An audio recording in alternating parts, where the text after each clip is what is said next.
Baik, karena waktu sudah menunjukkan pukul 7.30, jadi untuk pembelajaran hari ini Ibu mulai terlebih dahulu.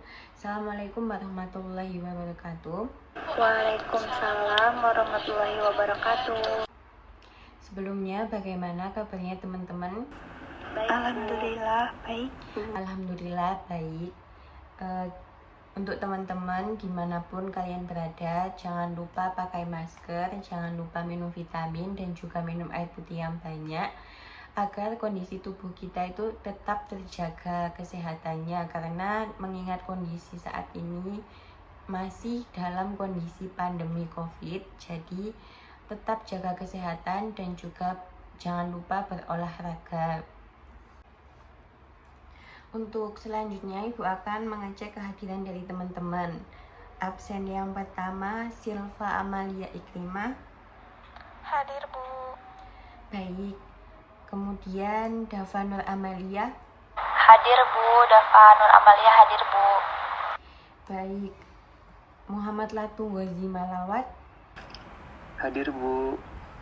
Baik. Alfian Wino Syawal. Hadir, Bu. Baik. Bunga Noviana Simanjuntak. Hadir, Bu.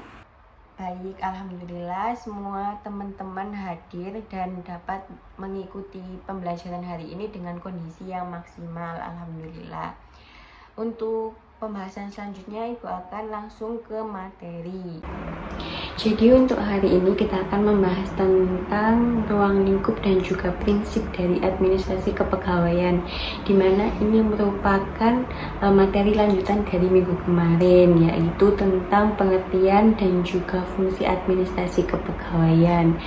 Coba nih dari teman-teman ada yang masih ingat nggak apa itu pengertian dari administrasi kepegawaian? Saya mau dengar suaranya Alfian. Coba Alfian dijelaskan apa itu administrasi kepegawaian.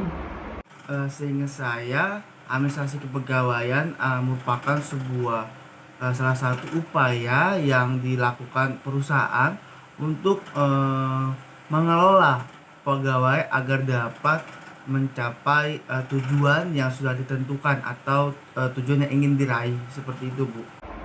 Baik, terima kasih kepada Saudara Alfian karena telah membantu Ibu memberikan penjelasan tentang pengertian dari administrasi kepegawaian, yang dimana itu merupakan penjelasan dari materi minggu kemarin. Jadi untuk mengulas materi pengertian dari administrasi kepegawaian merupakan sebuah upaya yang dilakukan oleh perusahaan untuk yang berkaitan dengan penggunaan tenaga kerja agar dapat sesuai dengan tujuan dari perusahaan itu sendiri. Adanya administrasi kepegawaian adalah untuk meminimalisir kerugian yang didapatkan oleh perusahaan sehingga perusahaan dapat memberikan atau mendapatkan keuntungan yang lebih dari yang telah ditentukan. Seperti itu, teman-teman. Untuk hari ini karena kita akan membahas tentang ruang lingkup dan juga prinsip dari administrasi kepegawaian, maka semua siswa harus atau wajib untuk memahami bagaimana ruang lingkup administrasi kepegawaian dan juga apa aja prinsip dari administrasi kepegawaian tersebut. Jadi untuk mempersingkat waktu, kita akan langsung membahas tentang ruang lingkup dari administrasi kepegawaian. Pembahasan selanjutnya adalah berkaitan tentang ruang lingkup administrasi kepegawaian, di mana Ibu sudah merangkum 5 ruang lingkup dari administrasi kepegawaian. Yang pertama adalah inventarisasi pegawai atau inventarisasi data pegawai. Hal ini dilakukan untuk mendata semua data yang dibutuhkan oleh tenaga kerja seperti alamat, nama, atau identitas pribadi dari pegawai tersebut. Hal ini digunakan apabila terjadi kejadian yang tidak diinginkan, maka perusahaan mempunyai data dari tenaga kerja yang dimilikinya. Kemudian yang kedua adalah pengusulan formasi kepegawaian, di mana kegiatan ini bertujuan untuk meningkatkan mutu dari formasi yang telah dibentuk pada sebuah perusahaan. Selanjutnya ada pengusulan Selanjutnya ada pengusulan kenaikan pangkat. Kenaikan pangkat pada sebuah perusahaan perlu adanya karena apabila seorang pegawai itu bekerja hanya pada satu pangkat selama bertahun-tahun, maka produktivitasnya juga pasti akan menurun, sehingga perlu adanya pengembangan karir dan juga pengembangan kemampuan dari suatu organisasi atau dari karyawan itu sendiri.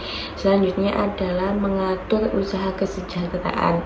Pegawai tentunya harus mendapatkan kesejahteraan seperti ruang pribadi atau ruang kerja yang nyaman dan juga dari besaran gaji yang diterima dapat mencukupi kebutuhan hidupnya. Maka apabila pegawai tersebut sejahtera atau mendapatkan kesejahteraan sesuai dengan yang diinginkannya, maka produktivitas yang diberikan pegawai untuk perusahaan juga akan meningkat, atau dapat dibilang perusahaan mendapatkan keuntungan dari kesejahteraan yang didapatkan oleh pegawai. Untuk yang selanjutnya adalah mengatur pembagian tugas. Pembagian tugas ini dilakukan apabila seorang pegawai itu mendapatkan cuti atau izin, maka pegawai yang hadir di perusahaan tersebut harus menggantikan atau melakukan pekerjaan dari pegawai yang izin tadi, sehingga adanya pembagian tugas ini sedikit meringankan beban dari pegawai yang mendapatkan beban kerja yang berlebihan. Seperti itu, teman-teman. Sampai di sini ada yang ditanyakan? Tidak ada, Bu. Baik, kalau tidak ada, kita akan lanjut ke materi prinsip dari administrasi kepegawaian. Karena tidak ada pertanyaan pada ruang lingkup, kita akan langsung masuk kepada 10 prinsip administrasi kepegawaian. Jadi teman-teman harus mengetahui apa saja prinsip dari administrasi kepegawaian. Yang pertama adalah prinsip wewenang dan juga tanggung jawab. Prinsip ini mengharuskan pegawai untuk lebih mengetahui apa saja wewenang dan tanggung jawab kerja mereka, sehingga tidak ada miskomunikasi terkait bagian-bagian yang akan dikerjakan salah satu pegawai. Kemudian selanjutnya ada prinsip the right man on the right place, di mana penempatan pegawai itu sesuai dengan kemampuan dan juga keahliannya. Karena ketika pegawai itu ditempatkan pada posisi yang tidak mereka kuasai, akan menimbulkan produktivitas yang menurun. Kemudian yang ketiga ada equal pay for equal work, di mana reward dan punishment yang diterima oleh pegawai itu sesuai dengan apa yang mereka lakukan. Apabila pegawai tersebut melakukan pekerjaan sesuai dengan arahan, maka mereka harus mendapatkan reward. Namun apabila pegawai itu melakukan kesalahan, maka wajib dilakukan punishment. Hal ini agar tidak terjadi kesenjangan dari pegawai satu dengan pegawai yang lainnya. Kemudian ada prinsip kemanusiaan. Di sini prinsip ini harus menyamakan atau cita-cita harga diri, kesamaan harga diri itu sesuai. Jadi tidak ada pegawai yang dijunjung atau pegawai yang direndahkan, atau pembulian pegawai itu tidak ada. Untuk selanjutnya ada prinsip demokrasi, di mana pegawai harus menghormati pendapat dan juga prinsip dari orang lain, tidak boleh mencemooh atau menghina sesama pegawai. Selanjutnya ada prinsip efisiensi dan juga produktivitas, di mana perusahaan harus menempatkan pegawai sesuai dengan kemampuan atau memanfaatkan sumber daya yang ada pada perusahaan tersebut dengan baik dan juga ramah lingkungan. Selanjutnya yang ketujuh ada prinsip kesatuan tujuan. Nah, teman-teman yang sudah baca buku, ada yang bisa membantu ibu menjawab pertanyaan ini, apa yang dimaksud dengan kesatuan tujuan? Coba saya pengen dengar suaranya Dava. Ayo Dava, dijelaskan apa itu kesatuan tujuan. Prinsip kesatuan tujuan maksudnya adalah tujuan organisasi yang dimuat dalam visi misi dari perusahaan harus jelas. Hal itu digunakan sebagai acuan gerak dan program kerja. Kesatuan tujuan ini adalah kunci pokok keberhasilan suatu perusahaan. Baik, terima kasih Dava atas penjelasannya dari kesatuan tujuan. Yang benar, kesatuan tujuan itu dilakukan oleh semua pihak untuk melakukan kegiatan yang sama sesuai dengan tujuan yang telah ditetapkan oleh perusahaan. Oke, masuk ke selanjutnya ada prinsip kesatuan arah, di mana semua pegawai dan juga warga pada satu masyarakat harus mempunyai arah pandang yang sama yang sesuai dengan Undang-Undang Dasar 1945 yang tujuannya adalah untuk mencapai kesejahteraan rakyat, baik itu di perusahaan ataupun untuk masyarakat umum. Kemudian ada prinsip komando, di mana pegawai itu harus mendapatkan arahan yang jelas dari pemimpin yang baik. Baik ini diartikan adalah pemimpin dapat menempatkan pekerjaan sesuai dengan jabatannya, jadi tidak menyalahgunakan pekerjaan atau jabatan yang dia terima, sehingga pegawai yang dipimpinnya itu dapat terorganisir dengan baik. Kemudian yang terakhir ada prinsip disiplin, di mana prinsip ini wajib dilakukan oleh semua masyarakat perusahaan. Prinsip ini menerapkan semua pegawai harus mematuhi jadwal yang telah ditetapkan, mematuhi peraturan yang telah ditetapkan seperti tidak datang terlambat, pulang sesuai dengan waktunya, ataupun apabila pegawai tersebut lembur juga harus mematuhi waktu yang telah ditentukan dan tidak boleh mencemarkan nama baik perusahaan.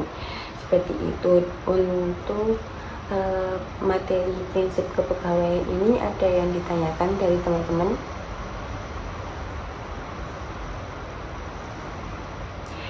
Baik, jika tidak ada, maka langsung saja kita akan menarik kesimpulan dari materi hari ini. Untuk ruang lingkup, ada yang bisa menjelaskan ada berapa ruang lingkup dan apa saja? Berdasarkan penjelasan Ibu tadi, saya merangkum bahwa ruang lingkup administrasi meliputi inventarisasi pegawai, pengusulan formasi pegawai, pengusulan kenaikan pangkat, dan mengatur pembagian tugas. Oh baik, terima kasih Bunga karena sudah menjelaskan dari 5 ruang lingkup yang telah dijelaskan tadi. Untuk selanjutnya, ada yang bisa menyebutkan minimal 3 prinsip utama dari administrasi kepegawaian itu apa saja? 3 saja boleh teman-teman. Saya Bu, ada prinsip kesatuan arah, prinsip wewenang dan tanggung jawab, serta prinsip komando. Terima kasih kepada Bunga dan juga Silva yang telah membantu Ibu dalam merangkum materi hari ini, yang dimana kita sedikit mengulas kembali tadi tentang pengertian administrasi kepegawaian dan juga membahas sedikit tentang ruang lingkup dan juga prinsip-prinsip dari administrasi kepegawaian tersebut, yang dimana dalam penjelasan tadi ada 5 ruang lingkup seperti inventarisasi pegawai, pengelolaan forum, dan juga yang lainnya. Kemudian ada 10 prinsip, di mana 10 prinsip itu harus teman-teman ingat karena bisa jadi akan muncul di pembahasan soal-soal ujian akhir atau ujian tengah semester. Jadi jangan lupa untuk dibuka kembali soal-soalnya yang kemarin atau materinya juga dibaca-baca. Kemudian apa ada yang mau ditanyakan dari pembahasan hari ini? Tidak ada Bu. Iya, jika tidak ada materi hari ini Ibu cukupkan untuk pembahasan minggu depan. Jangan lupa untuk membaca materi bab 3, kemudian menjawab soal-soal di buku paket, dan juga menjawab soal yang telah Ibu berikan di grup WhatsApp. Teman-teman tetap jaga kesehatan dan juga pakai masker di keramaian. Kalau misalkan tidak ada kepentingan yang mendesak, diharapkan jangan keluar rumah karena di daerah ini juga sedang menjalani PPKM level 3. Untuk perhatiannya Ibu ucapkan terima kasih. Sekian, wassalamualaikum warahmatullahi wabarakatuh.